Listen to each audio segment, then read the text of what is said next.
Welcome back to our study on the book of Romans. This is the Sonship Review Part 2, and this is session 22.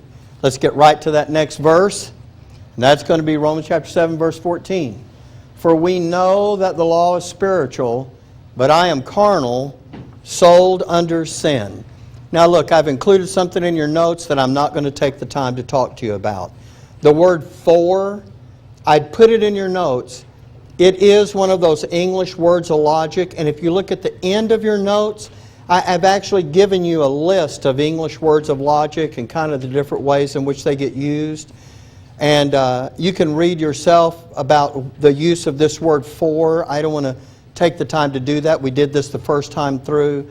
I think in order for our understanding, we need to look at the other items that are in the verse. So let's move on with it here. For we know, in other words, there is something that we're aware of, and we are, for we know that the law is spiritual. And let me just tell you this in a nutshell.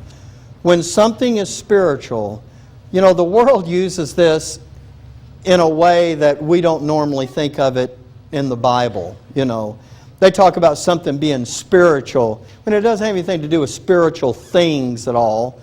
But when the Bible here is talking about spiritual, it's talking about its ability to do a work in your spirit. And the law does have the ability to appeal to a person's spirit. Does anybody remember what that is? In what way that is? Paul says, for we know. In other words, there's something Paul's already said to us that lets us know that the law has this ability to do something with the human spirit. What is that? You remember when Paul talked about, I speak to you after the manner of men because of the infirmity of your flesh. Remember, there's this natural attraction that the flesh has toward the law. The law is appealing to the flesh. That's what he's talking about when he says, for we know that the law is spiritual. It has an effect on a person's spirit. And so and now look what he says. He says, but the problem with that, I'm sorry. Why did I do that? I guess I'm going to come back to 7:14 at least. Let me just look in these notes. Yeah, okay. I am going to come back to that. This is it. Look. Remember this thing which says, but now we are delivered from the law, that being dead wherein we were held, that we should serve in newness of small case s spirit. There was something happening in our spirit whereby we were going to serve, and not in the oldness of the letter. That's the law. In other words, grace was going to be that newness of small case s spirit. And we learn that we don't serve God by the law. But what he's reminding us of here is that the law, let me come back to it now, for we know that the law is spiritual, and it has this natural attraction, that there's something that you just gravitate toward with the law. But Paul's going to now pronounce the problem. But I am carnal. And that's the contrast. And by the way, can I tell you, can anybody figure out, I don't know if we've ever even talked about it, what is the natural attraction of the law to a person who's attempting to serve God? What is that? Accountability. Okay, accountability, Karen says. It makes you feel good. All of that's like you're doing something. Well, what is it about the law that makes all of that so desirable? I'm sure you're thinking about it. I'm just not asking the question right. Makes you feel like you're doing better. It does. It makes you. But now think of it this way. So why the law? Why use the law? Milt? Well, the law is something that God provides. So if it's provided by Him, then you think, okay, it must be good. I'll do that. Right. Okay, let me go the other way. Here's a guy that doesn't believe in the one true God, but he believes there's some kind of God and he's trying to serve Him. So you know what they do? They attack the neighboring village and offer those people in sacrifice to their God. You know what he's thinking? I'm trying to make points with my God, you know. But when you're talking about the true and living God, then you have what Milt said, you have this perfect, holy, and just law. It is the measure of God's righteousness. So isn't it natural to think, hey, if I can keep this, this is the expression of God's righteousness. Kind of makes sense, doesn't it? So it does make you feel good because the flesh loves the rules. So, but the reason it's the law is because the law is exactly what God thinks is righteousness. So it kind of makes sense, doesn't it, for someone to do that? And so that's why Paul has to go to such trouble to explain the job of the law was not to give you a guideline to follow so you could be an expression of God's righteousness. He gave the law to show you that you were already functionally dead, and under the law you're still functionally dead. You can't do it. Okay, so here's the last part of the verse. For we know that the law is spiritual, but I'm carnal, that's the problem, sold under sin. Now he's bringing you back to I'm carnal, but what's the real problem here? The real problem is not the law, the real problem is sin in our members. And that's what's being talked about there. Okay, so now let's go to verse 15. For that which I do, I allow not. For what I would, that do I not, but what I hate, that do I. If then I do that which I would not, I consent unto the law that it is good.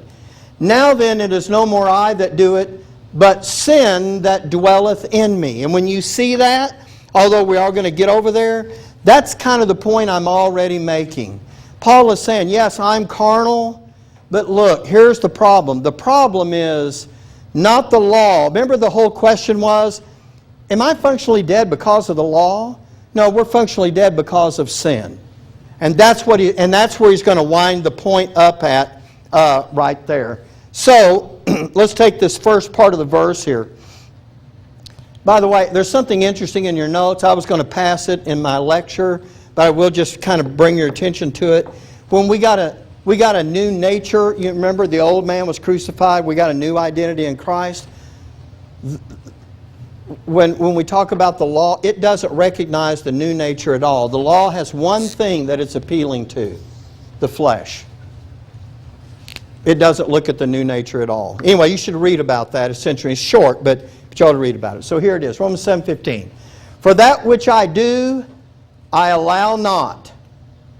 What is he saying in that first part of the phrase? For that which I do, I allow not.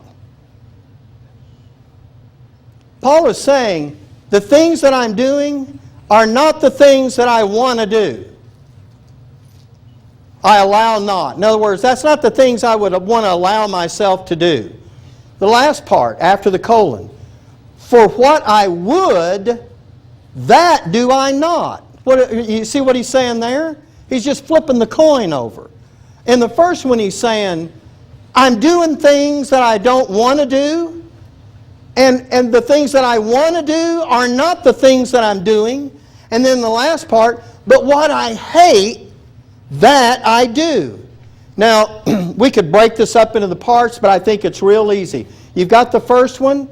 The second one is, you know what? I'm not doing the first one is I'm doing the things I shouldn't do. Then the second part, the one that's highlighted here, what I should do, those are not the things that I'm doing. And then he ends it up with what I hate. That seems to be a very drastic way of explaining the futility of trying to have a sanctified life under the law. He said it's just never going to happen. Now, I'm going to make a statement here, and if you see it differently, that's fine. But there is an idea out there that says that the law is what gives. I don't have sin up here on the board, but remember when it talked about that sin might be exceeding sinful. The idea is that the law is what gives sin the power to exceed our best efforts. I'm not convinced of that.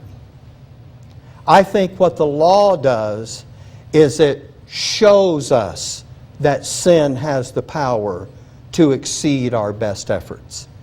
I don't think that part of the job of the law is to rev up sin. That's a difficult one for me. But that is a prominent idea out there.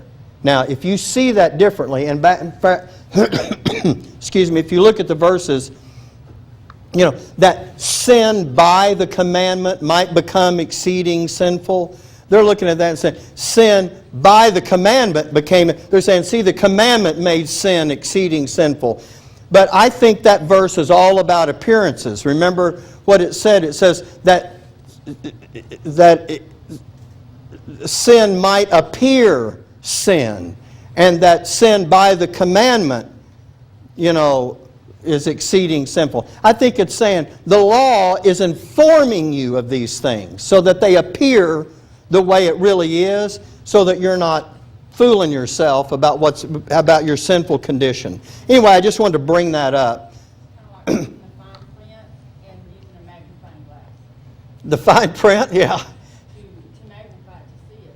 It's showing. Yeah. It's kind of like it's in fine print, and you've got to have something magnifying that to see it. That's a good way to illustrate that. Does everybody understand what I'm saying there, though? I didn't want to invent a problem if you didn't have one, but if you listen very long to commentaries on this right here, you're going to have people talking about sin being, it's almost like it's the generator or the power source to make sin exceed your best efforts.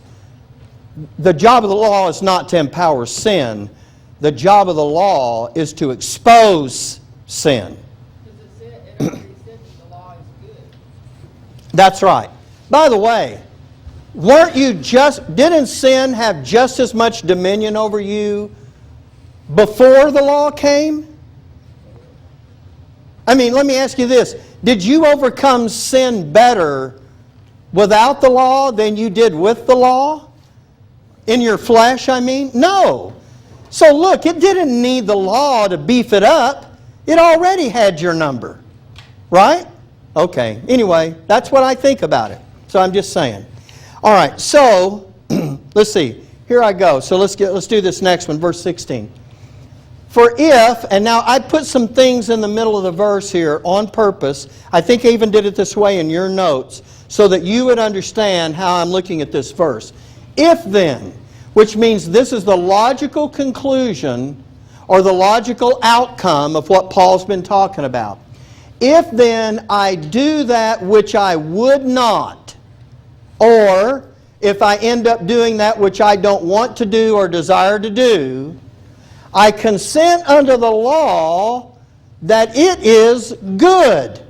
In other words, what Paul is saying is, look, if I wind up doing the things that I really don't want to do, the problem is not with the law. The law didn't make me fail.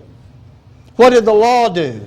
It pointed out my failure. It manifested my failure. It displayed my failure. Okay, so verse 17. Does everybody get that? I think that's sufficient. 17. Now then it is no more I that do it, but sin that dwelleth in me. I have to tell you, there was time class that this really caused me a problem, because the way to look at that was almost like to say, oh, it's not my fault.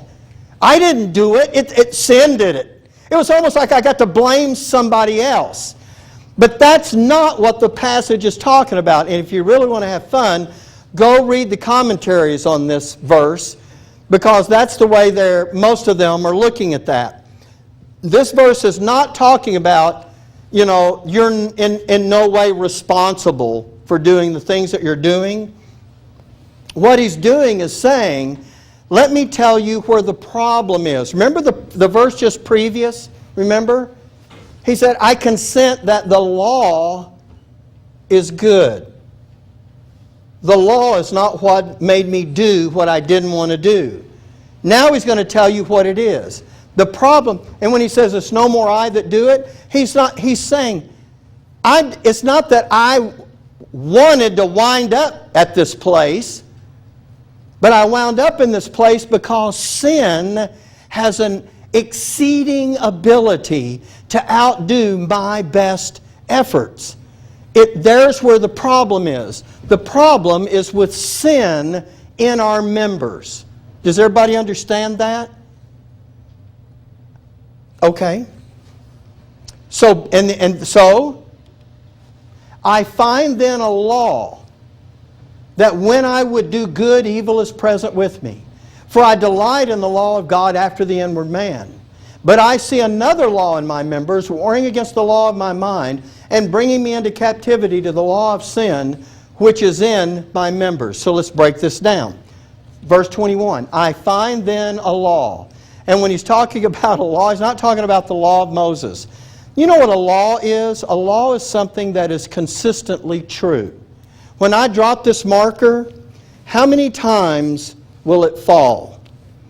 Will it ever suspend in midair or move up?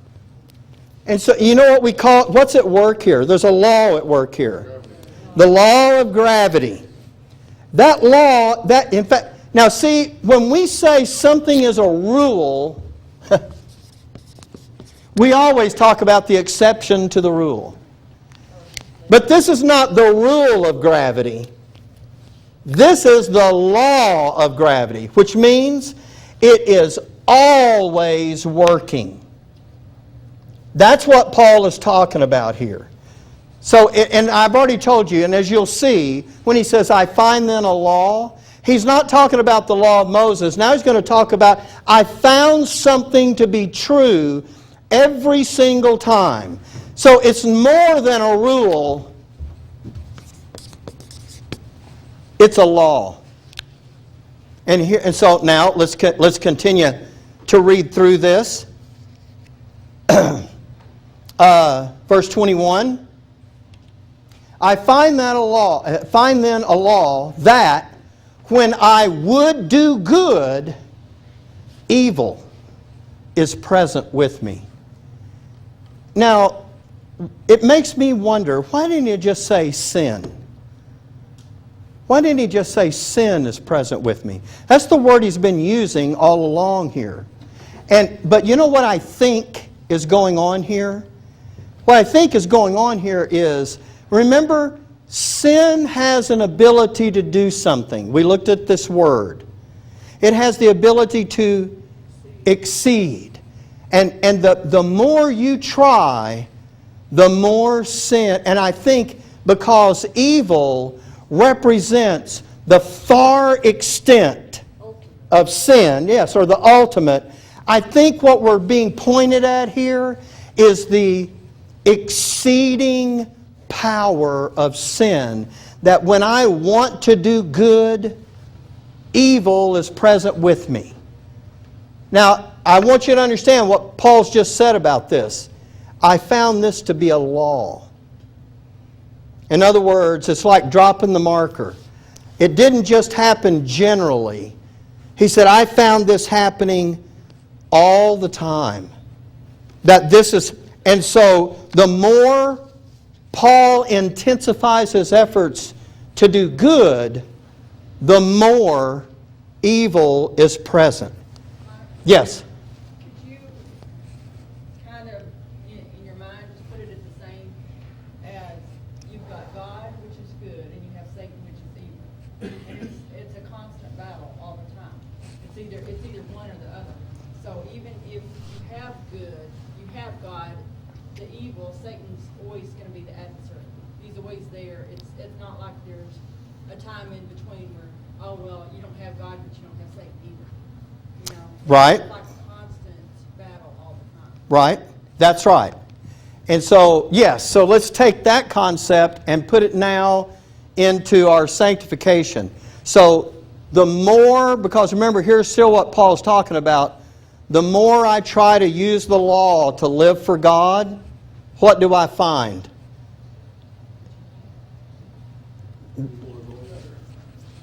Well, okay, well, that's true. I'm not denying that.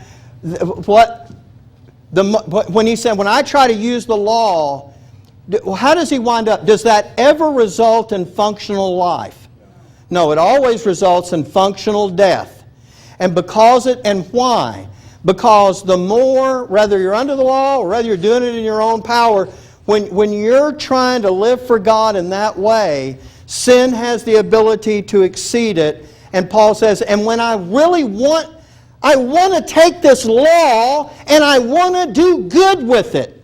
And you know what I find out? Every time I get ready to do that, every time it's a law, evil is present with me. Have you ever, I don't know if look, has there ever been a time in your life where you have said, look, there's a part of my life I'm just not happy with. I've got to make some changes. I'm going to do this.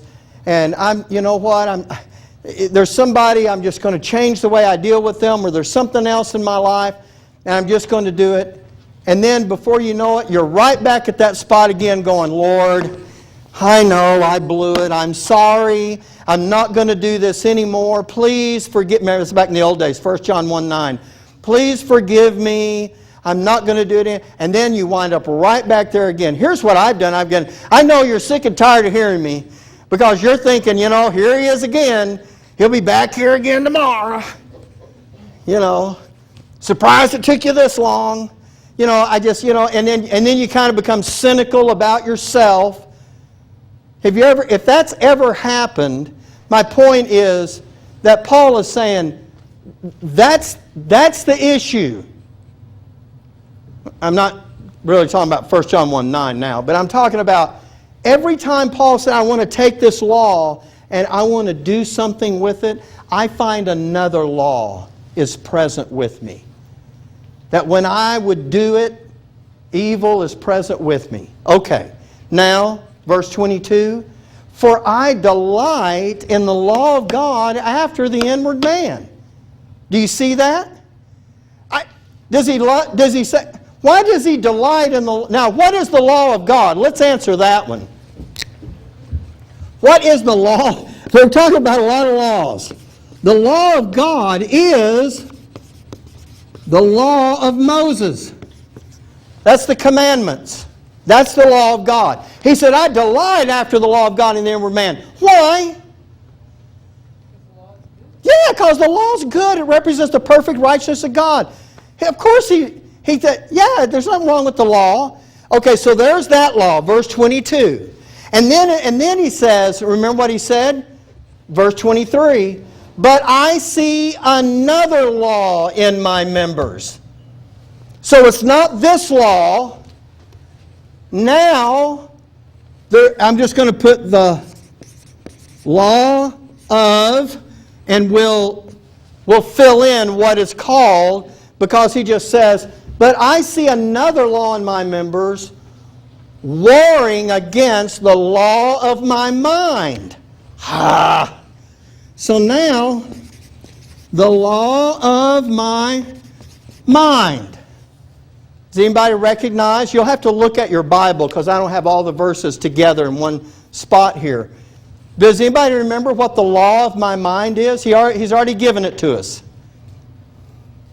It was when he said up here, when I said it's not a rule, it's a law, because it happens every time. Let me back up. I find then a law that when I would do good, I'm going to utilize the law and do good, evil is present with me. He says that happens every single time. That is the law of my mind. Remember, okay, I'm going to get way off in the weeds if I'm not careful. So let me take us back. But I see another law. Remember verse 22. I delight in the law of God. We know why. It's righteous and good. He says, but I see another law in my members warring against not the law of God, but the law of my mind. The law of my mind is, I want to take that law and do good, but every time I do, I wind up not doing what I want to do, or doing what I didn't want to do. Remember, we just came through all of that. He said, that's what I keep seeing. He says, it wars against the law of my mind and bringing me into captivity to the law of, and now that first law is the same as the last law. The law of sin in my members. I mean, I'm just going to... See, look, I see another law in my members. It's warring against the law of my mind. That's the one we saw up in 21. The law of my mind is, when I want to do good, evil is present with me. What is he talking about?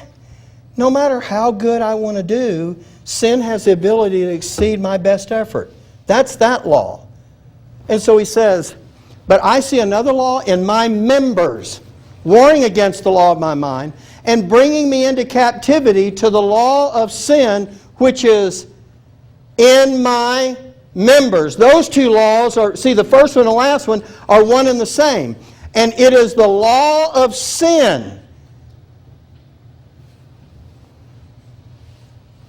It's not really important. I mean, we went through this once. I don't know how much you remember of all of that. I'm not saying it's not important to know, but here's where all of this is going. Paul says, anytime that I try to use God's law as a means to live for Him, there is a law of sin that wars against the law of my mind. What is the law of his mind? Remember, you just got through saying, I delight in the law of God in my inward man. I should be able to take this law and make it work. I should be able to take this righteous law and produce righteousness for God. But the law of sin comes along and does what? I fail. How do I fail? I do the things I don't want to do, and I don't do the things I should do. And the law of sin wars against the law of my mind is, I should be able to take this and serve God. But the law of sin, it wars against the law of my mind, and it brings me into, remember that word? Captivity. But I see another law in my members, warring against the law of my mind, and bringing me into captivity to the law of sin. It never works out the way I think it's going to work out. Have I made this more confusing than it needed to be? Okay. Half of you said no, half of you are indicating yes. So let me just say it. Let me say it this way, because I think this is the easy way to say it. Here's the law of God, and it's good. The law of my mind says, I should be able to take this law and live for God. But every time I get ready to do it, there's another law that wars against this, and sin, the law of sin in my members, wins out. I find out I can't keep that law. I can't use it to live for God. I fail. That's it. Of thinking that I can keep the law of God. Exactly.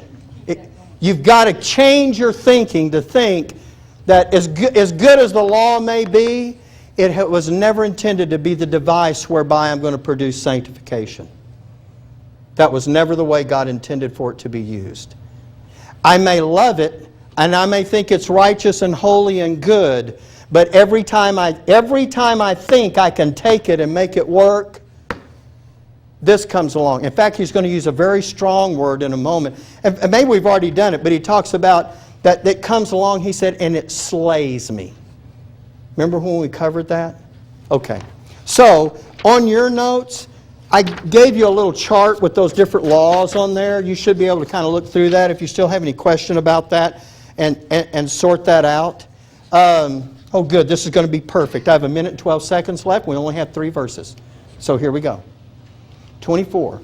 O wretched man that I am, who shall deliver me from the body of this death?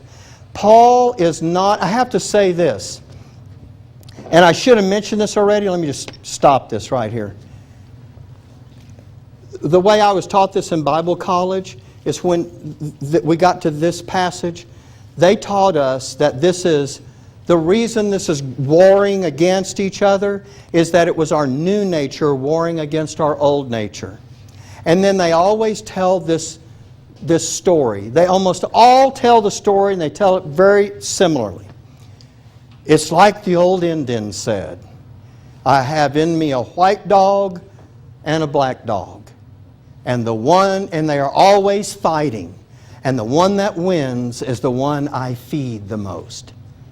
And when you're a Bible student, you go, yeah. This has nothing to do with that. And it cannot. Why? Because your old man was crucified with Christ. You don't have both natures still in there. If you still got an old nature, you didn't get justified. That's the whole issue of justification. A change in identity. Are you with me? Paul is not a wretched man because his old man is fighting against his new man. He is a wretched man because he thinks in his mind that he can use the law to live for God, and this thing is frustrating because sin in his members keeps killing him, his functional life.